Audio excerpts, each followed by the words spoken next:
Kanina habang nagpe-present worship, hindi ko maiwasang makita sa aking alaala yung mukha ni Kuya Kit, no? Maging yung mukha ni Ate Mel. Sila po kasi yung mga mula sinauna pa nakasama ko sa gawain, no? Mga pundasyon ng simbahan. At maraming salamat sa Lord na maraming mukha naman na pwedeng pumalit sa kanila, no? At tamang-tama po yung pag-aaralan natin ngayong umaga, na sang-ayon diyan sa ating binasa na napapanahon kailangan ng ating simbahan, hindi lamang ng simbahan kundi kailangan ng bawat isa sa atin. Nandun na po tayo sa panghuli, no? Last time na pag-aralan po natin yung Shema, hear or listen. Napag-aralan natin yung Lord, yung Adonai, yung Yahweh.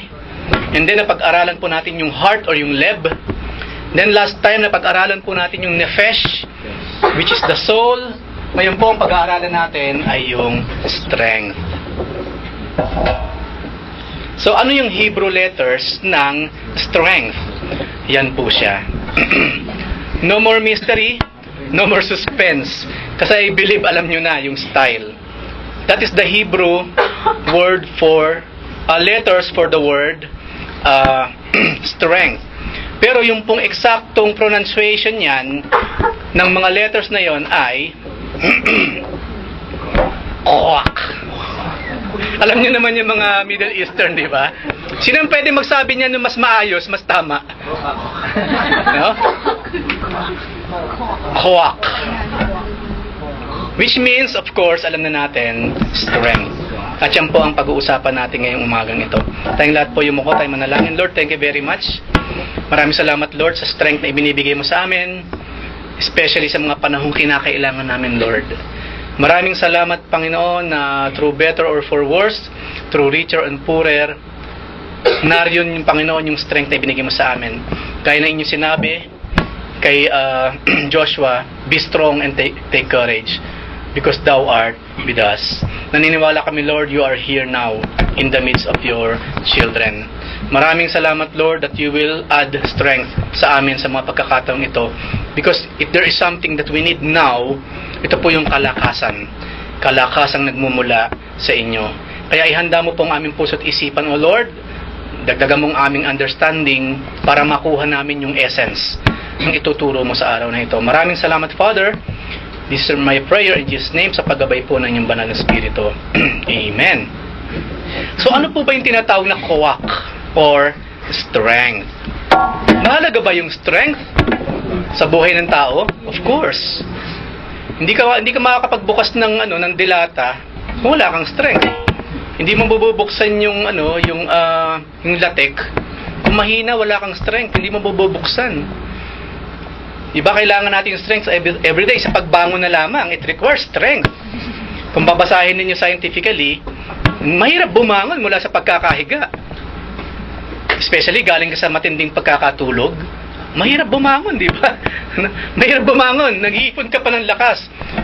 O dapat bumangon ka na. Bakit hindi ka pa bumabangon dyan? Nag-iipon ako ng lakas para makabangon. Di ba? Kailangan ng strength sa lahat ng aspeto ng buhay. Pero ano po ba yung strength? Para mas malinaw sa atin. The quality or state of being strong. Yun po ang meaning ng strength. Ngayon, sa maraming pagkakataon or kapamaraanan pag ginagamit yung word na strength. No?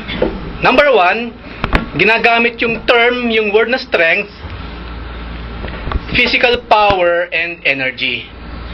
Gaano ba kalakas ang wifi sa inyo? Di ba? Ano ba ang strength ng sagap? Di ba? Ginagamit siya, di ba? Ginagamit siya. So, ginagamit yung word na strength sa physical power and energy. So, katulad nga kanina, nabanggit natin, sa pagbubukas na lang minsan ng palaman, minsan, may iba dyan, pandahirap eh. Di ba? Kadalasan, mga babae, pakibuksan mo nga ito. Di ba? Yun naman, mga lalaki naman, feeling macho-macho.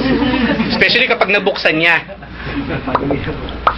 Pag hindi niya nabuksan, paano kaya ito? Nagot ako nito. Sisisiin mo yung manufacturer ng palaman. Bakit pinapahirapan yung mga tao? Binili mo na nga, pahihirapan ka pa. Diba? Magreklamo ka. So, physical power, ginagamit din po yung strength. Number 2, hindi lamang doon, ginagamit ang word na strength sa the emotional or mental qualities necessary in dealing with situations or events that are distressing or difficult. Especially nowadays. No? Talagang ang utak ng tao ngayon, ang puso ng bawat tao, kandahirap. Sa kahirapan ng buhay, kandahirap ang utak. Paano ipaprocess tong nangyayaring ito sa aking buhay? Especially, kunyari, may problema ka na sa trabaho, may problema ka pa sa pamilya, may problema ka pa sa church. Paano may ipaprocess yun? Kailangan mo ng mental health. Hindi lamang yun. Most of all, may problema ka sa sarili mo. Nakita niyo yung doble-dobling dilema ng isang tao? Problemado na sa trabaho, problemado pa sa pamilya, problemado pa sa church, at may problema pa siya sa mismong sarili niya. Kailangan ng strength dyan. Kailangan ng lakas. Paano mo nga harapin lahat yan? Napaka-importante po ng strength sa mga bagay na ito. Yun nga lang pong mga events, di ba? Yung mga events na very difficult. Yung bang ang hirap i-process ba? Yung bang, may trabaho ka ngayon, nagpaplano ka na. Itong bibiling ko, ito ipapatayo ko, ito i-invest ko. Biglang isang araw, ayan, kasama ka sa binigyan ng goodbye letter ng kumpanya, no? Di ba nauso yan kailan lamang? Yung bang pagpasok mo sa opisina, sumisipol ka pa, I'm singing in the rain, kumakanta ka pa, I'm singing in the rain. Pagdating mo sa lamesa mo, merong goodbye letter, no? Maraming salamat sa iyong 30 years service sa company. Di ba nakaka-distress yung ganun? Especially kung marami kang sinusuportahan. Kanina na-share ni Kuya Danny, maging mga pamangkin niya, sinusuportahan niya in behalf ng kanyang mga kapatid. And I believe marami sa atin ganyan na sitwasyon. Hindi lamang sinusuportahan ng sariling pamilya, kinakailangan mong suportahan inyong mga parents, mga kapatid, mga pamangkin, yung apo ng pamangkin, yung apo ng apo. Kumbaga habang humihinga ka, kung sino yung aabutin pa ng hininga mo, you must support. No? You must support. Ay paano nga kung bigla ka nawalan ng trabaho? Ang hirap i-process nun. Maraming tao nahihirapan dyan. Last week yata, meron ako nabasang balita. Nagpakamatay. Tumalon. Nung imbestigahan nila, bakit tumalon naman tumamang ito? At para siyang kamatis ngayon dyan. Nawala ng trabaho. Just as simple as that. Natanggal sa trabaho. Ngayon, napag-alaman nila, kandahirap pala yung taong makahanap ng trabaho. Bale pa, may edad na. Marami pa naman naghahanap, syempre mga malalakas pa. Hindi yung habang pinagtatrabaho mo biglang inatake sa puso or biglang high blood. Kaya marami humahanap ng bata, syempre. Pero hindi mo rin masasabi ngayon, marami kabata-bata no? So paano may ipaprocess ngayon yan sa iyong kaisipan? Strength sa pag-ginagamit. Number 3, the capacity of an object or substance to withstand great force or pressure. Ang pag-uusapan naman natin, gamit. Tingnan nga kung hanggang saan ang tibay nitong 6210 na to or what. Yung mga Nokia na ito. Nung araw kasi yung cellphone na Nokia, pwede mo ipanlaban sa hold-upper Diba? Ngayon hindi Pag ino-hold up ka, nakikipagpambuno ka, ilalapag mo muna sa isang safe na lugar Diba? Baka mabasag. Diba? Pero nung araw, pwede mo ibato sa kanya May panlalaban ngayon hindi na. Habang nagmamahal ang cellphone, rumurupok. So tinitingnan hanggang saan maging yung mga physical object like this one, no? Kanina chinecheck po namin kung hanggang saan yung capacity to withstand great pressure. Pag ito naman merong dumantay na ganyan na nalukot pa, ewan na lang natin, hindi ko na po-questionin yung strength nito. Kukwestiyonin ko lang yung bigat ng mismong taong dumadagan sa kanya. So pag ginagamit yung salitang strength, the influence or power possessed by a person, organization, or country. Tingnan nga kapag ikaw ang kumausap, kung bibigayan, tignan ko nga yung lakas mo. Malakas ka ba talaga dyan? Doon din ginagamit yung strength. Grabe, lakas talaga nito. Siya lang ang nakipag-usap. Oo, kaagad. Samantalang nakausapin ko, talagang hindi Lakas mo talaga. So hanggang doon. No, hanggang doon po yung influensya, ginagamit yung term na strength. In number 5, the degree of intensity of a feeling or belief. Tingnan mo nga gaano ka-strong ang pagmamahal mo sa akin. Di ba maraming tao pa naman, especially pag nanliligaw syempre, normal sa babae syempre itetest yung strength ng lalaki. No? Syempre normal yon. Normal din naman sa lalaking itetest yung strength naman ng babae. Hindi lamang yon, as an organization like this, tinitignan first and foremost ng Lord hanggang saan ang strength ng GCC. Tignan nga natin Kasi po, historical na po yun, it is a fact na paminsan-minsan, pinapadaan ng Panginoon sa bistayang simbahan. O yung tinatawag na pagliliglig. Mahalaga po yung pagliliglig, mga kapatid. Hindi pwedeng walang pagliliglig sa isang simbahan. Kasi doon natin nakikita, ang Lord kasi alam na niya lahat eh. But how will we know? Alam ng Lord kung mahina tayo o malakas. Alam niya, all-knowing siya. What about us? Do we know it? So, binibistay paminsan-minsan, nililiglig. Titignan ng Panginoon una kung paano nga harapin ng mga leaders. Yung challenge na kailang kinakaharap. At the same time, titignan ngayon ng Lord, tinitignan ng bawat isa, how the membership will handle that thing. Titignan natin kung sino biglang mawawala. Di ba, yung lagi nga natin sinasabi, biglang mayroong pumasok, kumakatok. No? Tingnan natin kung sino sa atin yung magtatapon ng Bible sa basurahan. Kung hindi man, titignan natin kung sino magdi-delete ka agad ng Bible sa cellphone. Tinrush mo rin, di ba? Tinrush mo rin. Paminsan-minsan, mahalaga po yan. Merong stress test ang mga gamit, di ba? Pumunta kayo ng IKEA. Tignan niyo yung mga gamit doon, yung 1 million times, 30 times, ginaganon-ganon. Tinitignan ko hanggang ilang beses mo pwedeng ganyan-ganyan yung gamit na hindi nasisira. Mahalaga kasi siya. Ganun din po sa atin. So, ginagamit din po yung strength sa bagay na yan. Hindi lamang yun. Number 6. The logic of an argument or case. Eh di nagtatalo kayo ngayon, di ba? Kung ano raw nauna, manok or itlog or manok. Ikaw, para sa'yo, manok, para sa kanya, itlog. Siyempre, magtatalo kayong dalawa. Titignan nyo ngayon kung sino ang pinaka-strong, ang logic. Pero I hope, sa atin dito, na-solve nyo na yung yung tanong na yan. Kasi sa Genesis pa lang, nasagot na yung tanong na yan eh. O, hindi ba manok naman ang nauna? Amen. Hindi naman sinabing at lumikha ang Panginoon ng iba't ibang klaseng itlog. Itlog ng manok, itlog ng pugo, itlog ng ostrich. Sino maglilimlim? Ang nilikha ng Panginoon, yung mga animals. Then, nag-itlog sila, nag-anak sila. Para mo sinabing sino na una, yung anak nila Adan sa kanila Eva o sino yung mag-asawa? Hindi naman sinabi at may sanggol na nakita dun sa hardin, di ba? Tapos inalagaan ng mga wolf. Hindi, yung mga tao nilikha at nag-anak sila. So, nasagot po ba? Kasi baka hanggang ngayon, question pa sa iba sa atin yan. Manok po ang nauna. Manok po ang nauna. So, strong ang ating logic. Kasi biblical siya. Hindi lamang yan, saan ginagamit yung term na strong or strength? The potency, intensity, or speed of a force or natural agency. Halimbawa, yung bagyo. Tingnan nga natin yung strength, gaano ka-strong itong bagyo na ito. Nakikita, di ba? Lahat yan, nakikita yan. Yung potency, intensity, hindi lamang sa natural forces, kundi sa maraming mga bagay. And of course, panghuli na muna, even though maraming pwedeng paggamitan yung strength, number 8, the potency or degree of concentration of a drug, chemical, or drink. Tingnan kung lakas talaga to, lakas tama or what? So nakita natin, maraming pinagagamitan yung word na strength. Marami siyang pinagagamitan.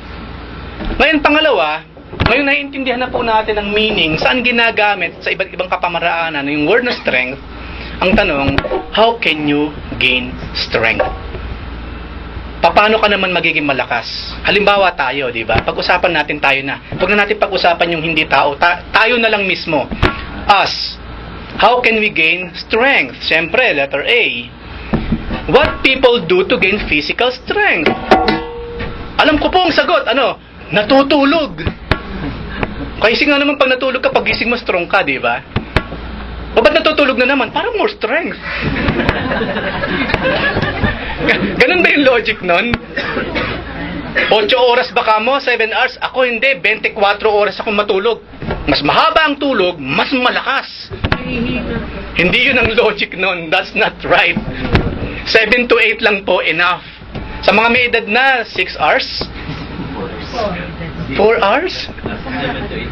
7 to 8 ka ba, brother? 13 hours? Wow! Di ba? Kasi totoo naman yun di ba? Pag naipahinga mo maiging katawan mo, meron kang strength pagkagising. Pero kung 24 hours ka na, mag-iingat ka, mamaya 1 linggo ka ng tulog. No?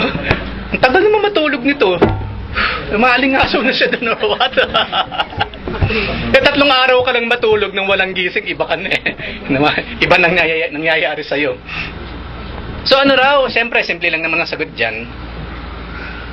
Physical exercises. Ayan. Kasi di ba kadalasan ang exercise natin sa lamesa eh. Sabi nga lang, ang dumbbell nila yung kanin eh. Ang dumbbell, kanin talaga. Ba't kaya hindi lumalaki ang braso ko? Dinadagdagan ko naman ang bigat ng kanin. Di ba? Ba't hindi lumalaki ang braso ko? Ayan. Of course, sa physical strength, kailangan ng physical exercises.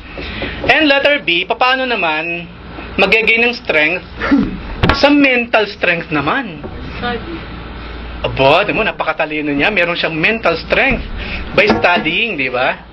Katulad ng, of course, yung mga yan kasama siya sa mga brain exercises. Kaya nga po, hindi ba, sabi nila, hindi lang yung mga matatanda, even us na mga bata, maglaro ng sudoku, mag-chess, mag-jenga. Ayan, mahalaga yan kasi kailangan ng utak na gumagana siya. For picks one word, anything na pag-iisipan mo, mga twisters, mga text twists, hindi na yung mga arcade na wala ka man lang ginagawang isip, puro daliri lang at pinapasabog mo lang yung mga spaceships. Mahalaga yung ano, no, kung meron kayo spare time, maglaro kayo ng mga brain games. Ine-exercise yung utak, ine-exercise yan. Kawawa naman siya kung nagpaka-sloppy. Yung mga tipong kaya nga, di ba, alatang yung time, di ba, hindi mo na maalala. Hindi mo maalala, bakit nga pala ako nandito? What is my purpose here? And ang tagal bago mo maisip, ano? Baka kailangan mo ng mental exercise. Mahalaga po yung mga brain games, mga kapatid. Kung meron kayong spare time, brain games, mahalaga po yan. Mahalaga siya. Hindi lamang yun, paano na may emotional strength? Kasi kailangan din natin ng emotional strength. Ano ginagawa? Ang ginagawa na iba, syempre, karamihan, they focus on the positives. Kasi nga, pag nag-focus tayo lahat sa mga problema sa buhay na ito, hindi ka na nga babangon sa kama o sa papag. Hindi na. Natatakot ka na eh. Ayoko. Iba naman, ayaw namang mag-isip eh. Ayoko nang isipin yan. Ayoko nang mag-isip. Tapos kita mo kumakain. Ba't ka kumakain? Inisip mo yung pagkain. Kala ko ba ayaw mo mag-isip? Di ba? Iba, ganun ang ginagawa. Magpo-focus sa positive. Ba't ka ba ganyan? Look at the brighter side of life. No? Di ba? Paminsan-minsan yun ang ginagawa natin. Kaysa isipin mo yung mga kakulangan mo. Kung ano meron ka, mag-focus ka doon. Di ba? So iba yan, ganyan po ang ginagawa. Maraming kapamaraanan for emotional strength, pero iba po ang ginagawa. Focus on the positives. And of course, hindi siyempre mawawala, especially sa atin, at maging sa maraming unbelievers around the world, mapa-Christian or hindi Christian, ano naman ang ginagawa ng tao to gain spiritual strength? I know, marami kayo idea, kasi nagkalat ngayon, at sa mga Christian posts, iba-iba yung mga pinopost nila how to gain spiritual strength. Pero in general, ito yung ginagawa ng mga tao to gain spiritual strength. By engaging in activities such as yoga, meditation, spending time in nature, or creative expressions, nagpe-painting, others by devotion to religious faith. Kasi maraming tao, even though hindi naniniwala sa kaluluwa, they know there is something within them na hindi kayang busugin ng physical food. Kaya, finifeed nila ng mga bagay na ito. Ngayon po, nabanggit din yung word na yoga. Sagutin niyo sa sarili niyo, is yoga a Christian activity? Of course not. Nabasa niyo ba sa Biblia na in Jesus Christ, pumunta sa bundok, siya'y umupo, nag-lotus position, pumweso ng ganyan, nag-meditate, in short siya po yung nag-yoga. Walang itinurong pag-yoga ang Biblia. Ang yoga po, Hindu practice, parte ng kalang relihiyon. Yoga? Hindi, kuya, meron ako nakita sa internet, website siya, Christian yoga eh. Christian yoga naman eh, come on. Para bang kumuha ka ng something mula sa kamay ni Satanas, tapos nilagyan mo ng krus ni Jesus, nilabelan mo lang ng krus ni Jesus. Pero ang talagang pinagmulan pa rin naman, kamay ni Satanas. Anong mabuti meron doon? We know kung ano ang Hindu. Isa sa napakasamang relihiyon sa balat ng lupa ang Hinduism. Ang daming Diyos na mga yan, and they really, really hate God of Christianity. They hate Christianity. Not indeed. Pero sa kanilang mga practices, sa kanilang mga doktrina, they hate the doctrines of the Lord. Yun lang sabihin lang maraming Diyos, hindi ba nila hate ang nag-iisang Diyos? Of course, they hate. Kapag sinabi mong there is two gods, hindi mo ba hate ang Panginoong nag-iisa lang? Of course you hate God by saying that. Ganun din po yung mga yan. Nangyari, anong 1980s, 60s hanggang 80s until now, I think, yung meditation, noong araw kasi meron tinatawag na TM, Transcendental Meditation naman. Sumikat yung mga yan noong araw, especially sa Pilipinas, doon sa mga fans ng Beatles. Alam niyo po ba kung bakit naghabaan bigla mga buhok nila? Dati bunot ang buhok nila eh. After a while, naghipi-hipi na, di ba? Meron sa ako, nabasa ko lang sa history book eh. Pero maaaring meron sa atin umabot. Sa hippie days. Di ba nauso mahaba ang buhok, may tali sa ulo, puro bulaklak, psychedelic ang mga design. Of course, LSD. Ano ba ang nakikita ng taong nagte-take ng LSD? Mga psychedelic stuff. Let's make love, not war. Tapos yung cross nila baliktad na cross na baliktad na broken pa. Merong Christian way of gaining spiritual strength. This stuff, they're not Christian at all. So mag-iingat po tayo sa mga fad, sa mga usong sinusunod natin. Hindi ko mo maraming gumagawa kahit artista pa or hindi pastor eh. Nakita ko pastor yung nagyo-yoga eh. Kaya palang haba ng balbas niya. Kahit pastor pa yan, kung wala sa Biblia, hindi po dapat ginagawa. Always question each other. Always question each other. Sola Scriptura, the Bible alone. So maraming way ang tao how to gain strength. Pero of course, tayo po ditong nag-uusap, we know how to gain spiritual strength, di ba? Hindi lamang spiritual strength.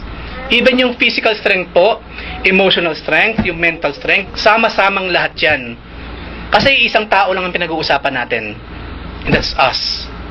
Mahit mo yung isa, mahihit mo na lahat. Maihit mo na lahat. Ngayon patungkol sa strength, kanino po ba nanggaling ang strength ng bawat isa sa atin? I know that you know the answer. Of course. It is God who gave us strength. Napaka mabuti ng Panginoon. Siya yung perfect God na nang lumikha siya. Kanina napag-usapan natin sa Adam, di ba? Hindi sinabi nun na at nilikha ng Panginoon si Adan. At hindi makatayo si Adan dahil siya'y lumpo or parang gulay at si Adan ay gumagapang para magtanim. Hindi ganoon. Nanlikayin ng Panginoon sa Adam, malakas siya. Meron kaagad siyang built-in strength from the Lord. Anong patunay natin? Sa Genesis, para saan daw yung strength? Of course, napag-aaralan natin na madalas, to do His purpose. Nagbigay ang Panginoon ng strength sa atin. Number 1, to do His purpose. Kaya nga po, di ba sabi natin, nabasa natin kanina, love your God with all your strength. Di ba hindi sinabing, love your God with 50% of your strength. Half of your strength. Or, love your God 80% of your strength. Meron po akong gagawing maiksing analogy. Ang Israel po, kasi meron silang araw ng Sabat, di ba? Mahalaga yung araw ng Sabat. Even now, pag araw ng Sabat, kailangan sumamba ka. Kasi nasa 10 utos yun. Mahalaga po siya. Pero ano nyo po ba na yung araw bago ang Sabat, napakahalaga rin? Yung pong araw before the Sabat, that is the preparation day. Yung pong araw ng Sabat, hindi mo pwedeng gawin yung preparation sa mismong araw ng Sabat. Ang preparation po, bago yung araw ng Sabat. Hindi pwedeng paghaluin. So, ibig sabihin, kung hindi ka prepared, how can you observe Sabbath? Sa atin, ganun din, di ba? Hindi ka basta-basta sasabak sa isang bagay na hindi ka handa. Hindi ba? Naghahanda muna. Naghahanda muna. Mahalaga po yun. So, merong araw ng paghanda at mismong darating yung araw na kung saan gagamitin ka ng ating Panginoon. Bakit ko nasabi? Siguro mapapansin niyo sa akin, mga kapatid, stricto ako pagdating sa oras. Kasi it's so important for me. You know why? Not because of me. Nakagisnan ko yun eh. Hindi ko naman nakagisnan eh.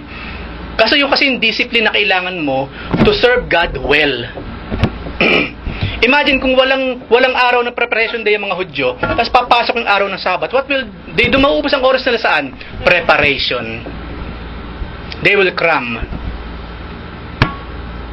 Ano ang pag-uusapan natin dito ngayon? Specifically strength. How can you love the Lord your God with all of your strength kung sa araw ng Friday ubos ang lakas mo? How? Simple logic, mga kapatid. Simple logic. Yun ang sinabi ng Panginoon eh. Yung Shema na tinatawag, na mismong panawagan ng Panginoon sa atin ngayon, love me, serve me with all your strength. Ngayon, tanong, anong strength ang may offer mo sa Kanya? Kung yung araw, bago yung pag-araw ng pagsamba, inubos mo ang lakas mo.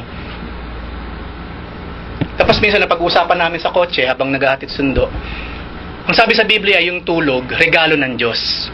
Sleep is a gift from God. Huwag mo lang, siyempre, alam na natin, hindi mo aabusuhin naman na puro tulog ang ginawa mo. Kasi kapag sumobra ka sa tulog, kahinaan pa rin ang kalalabasan nun. Kaya nga 7 to 8 hours, enough. Enough. Sabi ko, tingnan mo nga naman, nagbigay ang Panginoon ng regalo na tulog, tapos ayaw mong gamitin.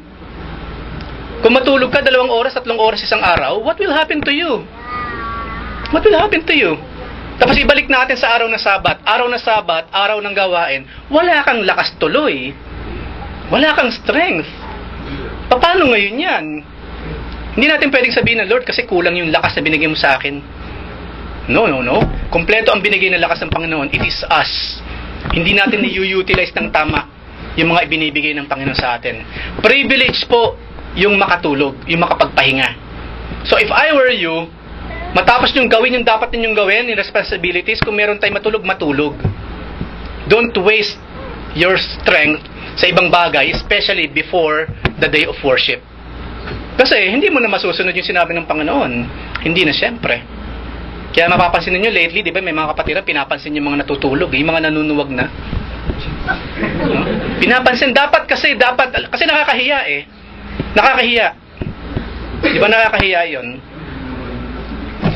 So, ano yung purpose? Bumalik tayo kay Adam. Kasi doon natin una makikita yung kung saan ang Lord mismo nagbigay ng strength sa tao eh. Genesis 2:5. Now, no shrub of the field was yet in the earth, and no plant of the field had yet sprouted. For the Lord God had not sent rain upon the earth. And, bukod sa wala pa kasing ulan mula sa langit, there was no man to cultivate the ground. Yes, nilikha ng Panginoon lahat for 5 days. Ika-6 na araw yung tao, ika-7 nagpahinga siya. That is the Sabbath. Yun yung Friday natin ngayon. This is our Sabbath. Kaso nga, may mga bagay na purposely ginawa ng Panginoon, inilaan ng Panginoon sa tao. Siya ang gagawa. At malinaw sinasa natin, cultivating the ground. Kasi nung araw naman, hindi yung, but there was no man to be IT, or there was no man to be engineer, or there was no man to be graphic designer. Hindi. Nung araw kasi, cultivating the ground talagang original. Ang original na first na trabaho ng tao. No? There was no man to be a nurse, or to be a dentist. Hindi. Cultivating the ground. Yun ang number 1 po na naging occupation ng tao. To cultivate the ground. Genesis 2:15, so ano ginawa ng Lord?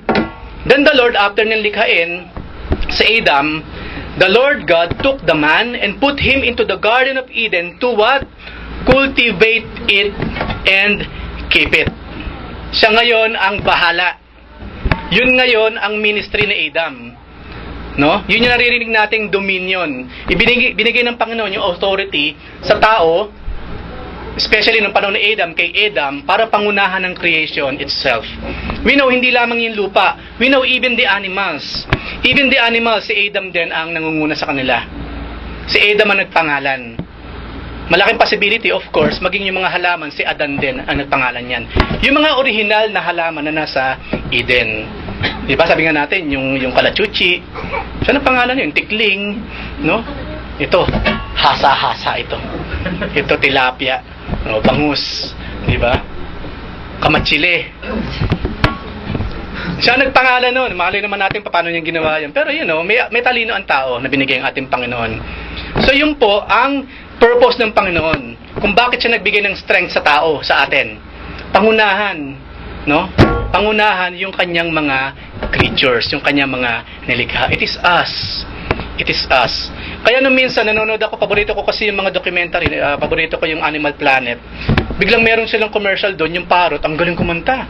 No parrot yun kumakanta, boses tao, husay talaga, husay.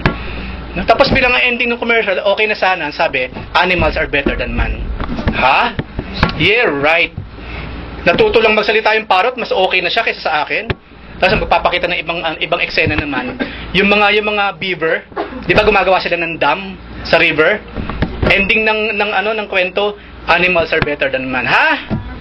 Nakagawa lang siya ng ganun, mas mahusay na siya kaysa sa akin. Ganun ang tao eh. Ibinababa ang tao, itinataas yung mga animals. Hindi ganun po ang disenyo ng Panginoon. We are above them.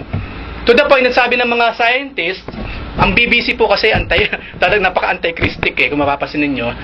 Naniniwala kasi sila sa evolution, ang BBC. So pinipili ko maigi yung mga sinasabi nila, knowing this. Kasi nga naniniwala sila sa evolution. For them, ang tao daw, kumbaga, higher form of animals. Na tayo daw mga animal lang, mga animal in a very very high form. Hindi na mababasa natin sa Biblia. Hiwalay tayong nilikha ng Panginoon mula sa mga animals. Kaya nga tayo 6-day people tayo. Sa ika-6 na araw, doon tayo nilikha ng Panginoon. Sa 5 araw, nilikha niya lahat kasama mga hayop. Sa ika-6 na araw tayo. Using his own hand, kumilos siya, kumuha ng lupa, hiningahan, naging nefesh, and here we are. Why? To do the things na gusto ng Panginoon na gawin natin. At kanina po, napag-aralan natin si Adam at napag-aralan natin si Eve. Kung babalikan po ninyo yung kwento sa Biblia, habang ginagawa ni Adam yung kanyang ministry, yung binigay na trabaho sa kanya ng Panginoon, he was alone. So ibinigay niya sa Eva para meron siyang makasama sa paggawa sa mga gawaing ibinigay ng ating Panginoon. Magkaroon siya ng helper sa gawain na ibinigay ng Lord. Kung meron magtatanong sa inyo, bakit nga pala binigyan ng Panginoon si Adam ng babae? Bakit hindi pwedeng Adam na wala ng Eve?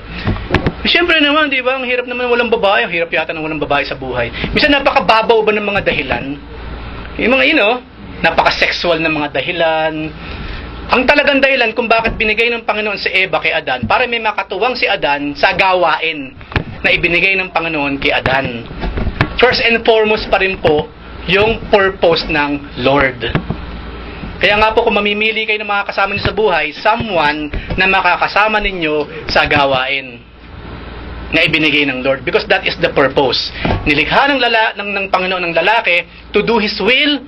Nilikha ng Panginoon si Eva para tulungan yung lalaki to do God's will. Yun po ang dahilan.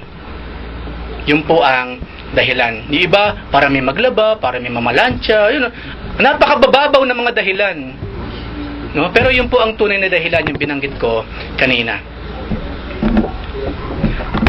So, bakit tayo binigyan ng Panginoon ng strength to do His purpose? At napag-aralan na natin ngayon, what is God's purpose? Bakit nilikha ang tao? Letter B, why tayo binigyan ng Panginoon ng strength? Strength for worldly dominion. For us to be the head, not the tail. Yun po yung lagi niya ipinapakita through Israel. Kaya nga ang Lord, galit na galit siya kapag ginagawa ng Israel, yung ginagawa ng mga pagans. Kasi yung pong buhay, yung tradition, yung belief ng mga pagans, mga loser. They are losers in the sight of God. Kasi pag wala sa iyo ang Diyos, panalo ka ba? Talo. Talo ka na kaagad, wala pala ang Diyos sa iyo eh. If God is with us, who can be against us? Yun ang sinabi sa Biblia. At yung mga pagans na yon, sabi ng Panginoon, huwag niyong gagayahin yung mga ginagawa nila ha. Huwag niyong paniniwalaan yung mga pinaniniwalaan nila. Yung mga practices nila, huwag niyong practicein. Kasi those are the reasons kung bakit ko sila palalayasin sa Canaan. Because I hate what they're doing. They have other gods beside me. Kaya nga every time ang Israel naman nanggagaya, sumasamba kay Moloch, no? Ginagawa yung mga bagay na ginagawa ng mga pagans, galit na galit ang Panginoon. Hindi ganyan ang winner. Ang mga victorious, hindi ginagawa yung ginagawa ng mga losers. Ganun lang kadali yun. Ano examples natin? Of course, Esther 4:14. Merong purpose ang Panginoon sa lahat ng nangyayari sa buhay ng tao. Esther 4:14. Ang sabi, merong nagpayo kay Esther. I just forgot the name, kung sino siya. Kasi ito yung panahon na gusto nang i-annihilate, lipulin yung mga Israelita na nasasakupan ng kaharian na ito. Ngayon si Esther, naging queen na siya eh. Nasa posisyon na siya of authority, pero natatakot siya kasi. Natatakot siya dun sa hari. Ngayon ito yung sinabi nung nagpayo sa kanya. Natatakot ka, ayaw mo magsalita. I-annihilate na yung bayan mo. If you remain silent at this time, relief and deliverance for the Jews will arise from another place. But you and your father's family will perish. Yun ang nakakalungkot. Kahit hindi mo gawin yung pinapagawa sa'yo ng Diyos, gagawin niya ng iba. Gagamit siya ng iba ng bagay na ayaw mong gawin. Binibigyan ka na ng Panginoon ng privilege, ayaw mo, ibibigay niya sa iba yan. Yung nga lang, mapapahama ka kapag hindi mo ginawa yung pinapagawa ng Panginoon sa'yo. Hindi lamang yun, Esther, sabi niya.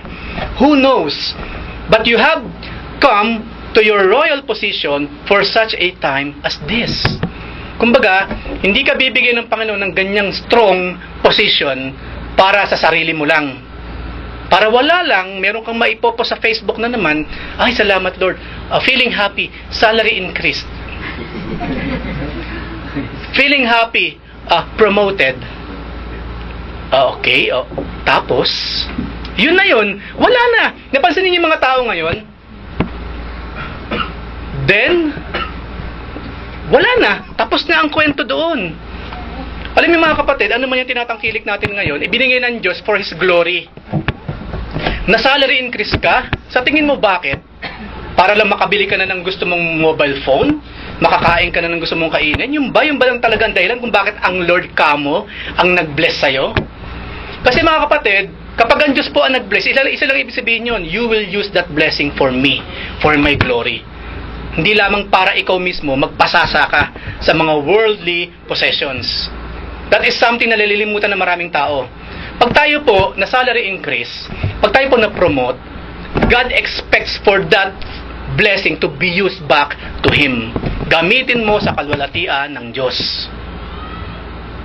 Kung sosolohin mo yan, kumain ka lang na marami, bumili ka lang ng maraming damit, nagkaroon ka ng magandang kotse, nagkaroon ka ng magandang bahay, so what? So what? Use those things for God's glory. Yung po kasi ang dahilan kung bakit ka pinagpala. Huwag mong itigil sa pagpapost lang. Ipinagmalaki mo lang talaga kung ano meron ka. Ito ngayon na isipin mo, paano ko gagamitin for God's glory ang mga pagpapalang ito? Yun po ang kaisipan ng talagang, well-trained na Kristiyano. Lord, how can I use this for your glory? How, Lord? Okay, so itanong po natin sa Panginoon yan. Like Esther, iniligay siya ng Panginoon sa posisyon na yon for the deliverance of the Jews or Israel.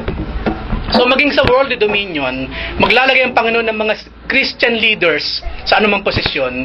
Hindi lamang para yung Christian leader na yon, yumaman siya, gumwapo, gumanda, sumarap ang buhay. Kundi may kinalaman niya sa simbahan. Meron niyang kinalaman dapat sa pagkalat pa ng kalwalatian ng ating Panginoon. Of course, letter C. Bakit tayo binigyan ng Panginoon ng strength? Of course, for spiritual dominion. Last time na pag-usapan po natin, meron tayong kaluluwa. At wala naman sa atin ditong umagainst. Di ba? Lahat naman tayo naniniwalang may kaluluwa tayo. And we all believe sa spiritual world. Naalala ko yung tatay ko noon, nung nagsisimula pa lamang kami sa Bible study sa bahay. Siyempre, unbeliever pa by that time, matigas, pamacho effect or what. Pagaling effect, pahusay effect. Ang tanong niya noon, hindi ako naniniwala kay Satanas. Naalala ko tatay ko, pamacho effect yung police kasi yun eh. No, police. Sabi niya, napag-aralan kasi namin spiritual warfare sa bahay. Sabi niya, hindi ako naniniwala kay Satanas, hindi ako naniniwala sa demonyo. Ngayon, naging tanong namin noon, tayo naniniwala ka ba sa mga mangkukulam? Oo naman, totoo, may mangkukulam. Tapos minsan pag tinanong mo, naniniwala ba sa tiyanak? Yun, tikbalang. Oo naman, nakakita ngayon. Si Satanas hindi mo paniniwalaan nag-i-exist, pero yung mga yan, paniniwalaan mo, it doesn't make sense, di ba?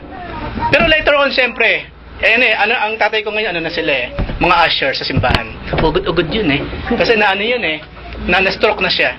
At yung church nila, nasa rooftop. Wala siyempreng elevator like here. No, ang nanay ko rin, mahinang-mahina na. Pero mga ushers yun, mga kapatid. Ushers. Kandahirap sa paglalakad. Ushers po.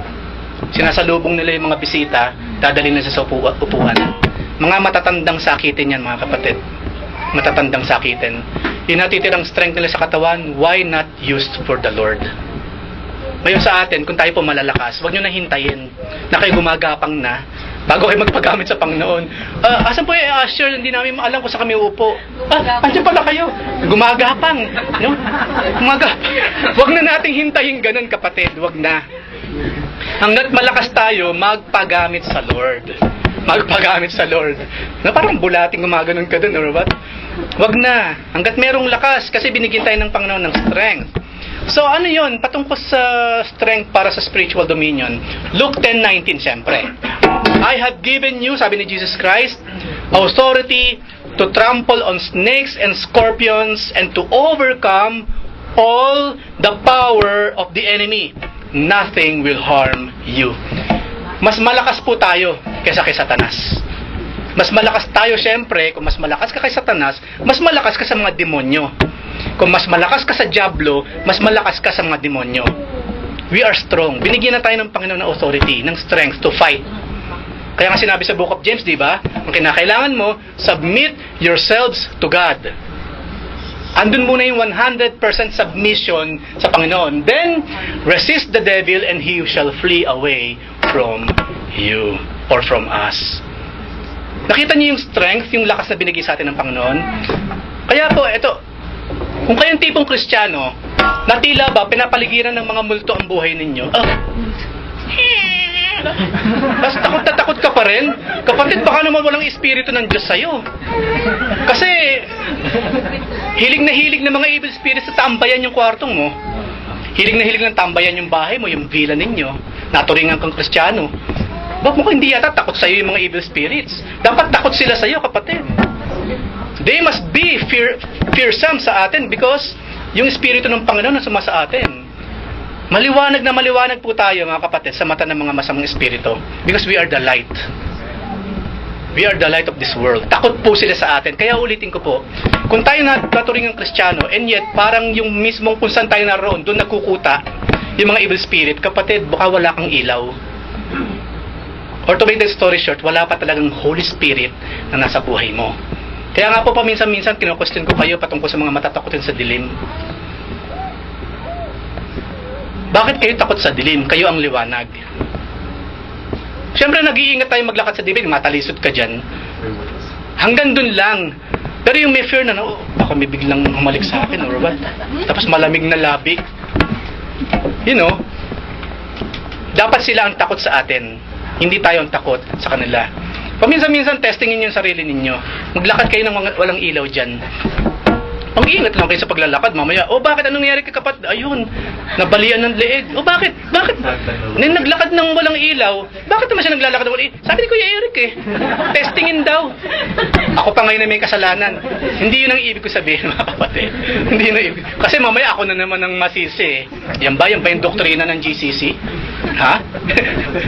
Tinuturuan kayo maglakad sa dilim? Sabi nga ng Panginoon, maglakad sa liwanag, tapos tinuturuan kayo maglakad sa dilim, or what? Nagkakaintindihan naman tayo, di ba? Ayan, sinisigurado ko lang. No, mahirap kasi pag naipasa iba nang lumabas sa demonyo talaga. Sa demonyo or what? So, hindi lamang po tayo binigyan ng Panginoon ng strength kung para gawin yung gusto natin. Number 1, napag-aralan po natin, to do His purpose. Pangalawa, binigyan tayo ng Panginoon ng strength for worldly dominion. Pangungunahan natin ang unbelievers, hindi sila mangunguna sa atin. And of course, even the spiritual dimension po, or dominion, mas takot sila sa atin kaysa tayo sa kanila. We do not fear them. They are losers. Talo na po ang mga iyan. So, ang verse to ponder po natin, bago tayo magwakas, Psalm 73:26. My flesh and my heart may fail, but God is the strength of my heart and my portion forever. So habang naglalakad kayo dyan, ang dilim-dilim kasi, no? At gumaganon-ganon pa yung ilaw, sabihin niyo yan, no? God is the strength of my heart. God is the strength of my heart. And my portion forever. Naikwento ko, diba, kailan lang, nung bago pa tayo tumira dito, nalinis na siya, dumadaan-daan ako dito, dumadalaw-dalaw ako dito sa villa. Nandun ako sa puno. Kasi nakita ko may mga kapatiran, takot doon sa puno. Ang ginawa ko, tumayo ako doon, nakatingin ako sa puno. Kumakanta ako ng papuri sa Panginoon. No? Tapos marami rin takot pumunta sa rooftop. Pumunta ako sa rooftop. Madilim talaga. Pero you know what? After few seconds, diliwanag siya.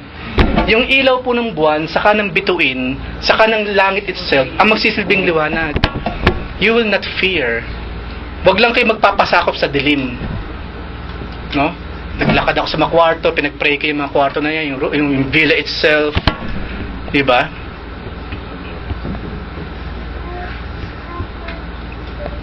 So don't fear them. They must fear us.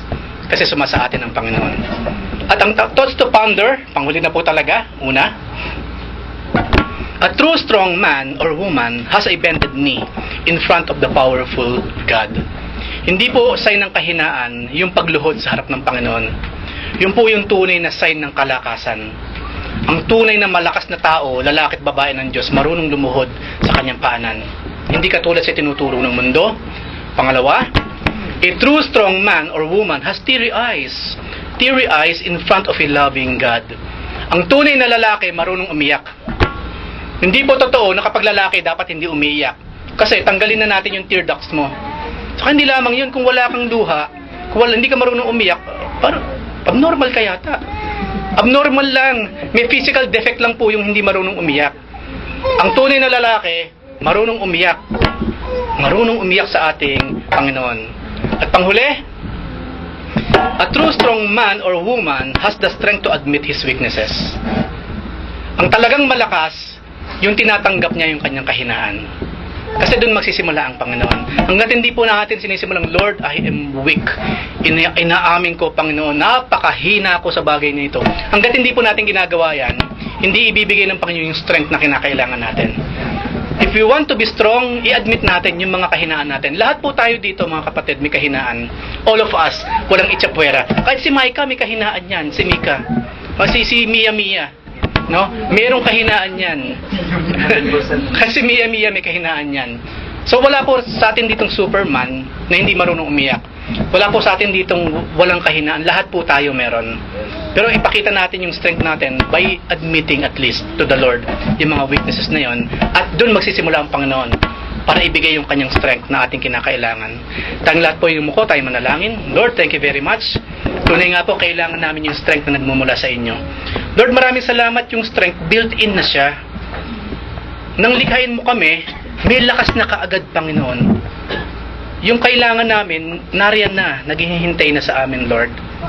Lord, patawarin mo po kami kung dumarating ang time na kahit kinakailangan na namin ng tulong ninyo, sinosolo namin, Panginoon, yung mga problema. Habang mayroong problema, lalo kami dapat, Panginoon, mag-share sa inyo. Idulog namin, Lord. Dahil you're a good God. Hindi kami katulad ng tao na itutulak kami palayo kapag may problema kami. Ikaw yung Diyos, yung good God, na mas marami kaming problema, mas lalo mo kaming nais na lumapit sa inyong paanan. And that makes us strong, Panginoon. Lord, kung sino man po sa amin sa ngayon na mayroong kahinaang pisikal, humihingi po kami ng kalakasan sa kanang pisikal na katawan. Kung meron po sa amin, Panginoon, emotionally, mentally, mahina sa mga sandaling ito, because of stresses, mga stress in life, humihingi po kami ng mental, emotional strength mula sa inyo. Lord, kung meron po sa aming spiritually down, spiritually napakahina, because of many, many issues in life, Panginoon, humingi po kami ng kalakasan sa inyo. Kaya naniniwala kami, Lord, sa mga sandaling ito, you strengthen us. Kaya pinupuri ka po namin, dinadakila. Ama, ito pong aming samad dalangin in Jesus' name, sa paggabay po ng Santong Espiritu. Amen and amen.